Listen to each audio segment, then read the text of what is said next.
Quand on voit ces gentilles bêtes au pâturage, on pense à leur bon lait et aux produits laitiers qu'on adore. Mon invité, lui, s'assure que pour produire du lait de qualité, nos amis se nourrissent d'abord de bons fourrages cultivés ici. Mon nom est Jean-Philippe Laroche. Je suis agronome. Bonjour Jean-Philippe Laroche. Bonjour. Pourquoi vous avez décidé d'aller étudier en agronomie? En fait, j'ai gradué en agronomie en 2018 et par la suite, j'ai poursuivi à la maîtrise en sciences animales à l'Université Laval que j'ai terminée en 2020 et qui se spécialisait surtout en nutrition des bovins laitiers.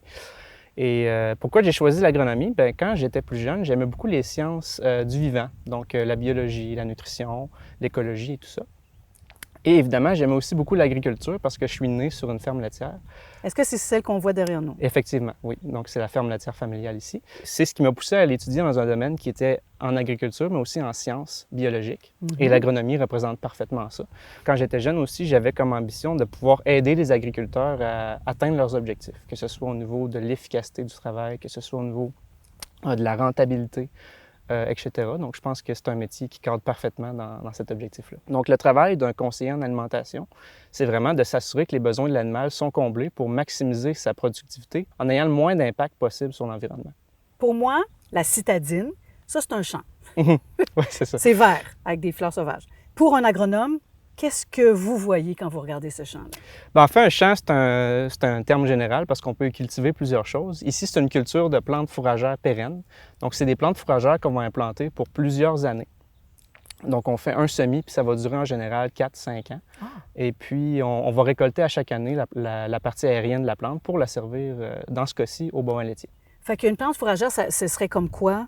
Est-ce que ça porte des noms? Est-ce que le trèfle, c'est une plante fourragère? Exact. Le trèfle, c'est une plante fourragère. On a aussi d'autres espèces comme la fléole des prés, qui est très utilisée, la fameuse luzerne, qu'on entend beaucoup parler.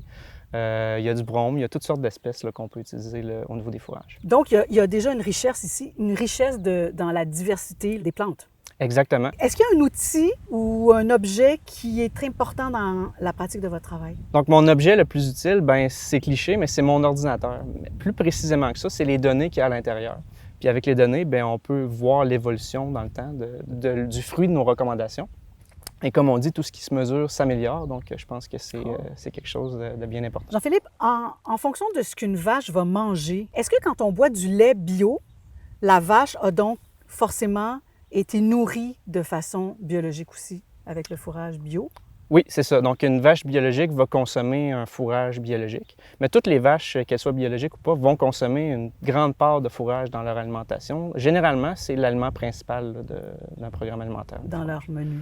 Ou du moins, c'est ce qu'on conseille. C'est ce que vous conseillez. Oui. Vous qui êtes né justement sur une ferme, qu'est-ce qui vous émeut dans cette nature qui nous entoure?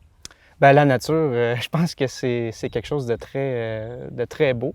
Quand on s'attarde puis qu'on regarde des vaches paître ou quand on regarde les oiseaux, tout ça, c'est quelque chose qui m'intéresse beaucoup. Donc, je pense que juste s'arrêter puis d'observer la nature, c'est quelque chose de très beau puis qui fait beaucoup de bien aussi. Merci beaucoup, Jean-Philippe Laroche. Ça me fait un grand plaisir. Merci encore.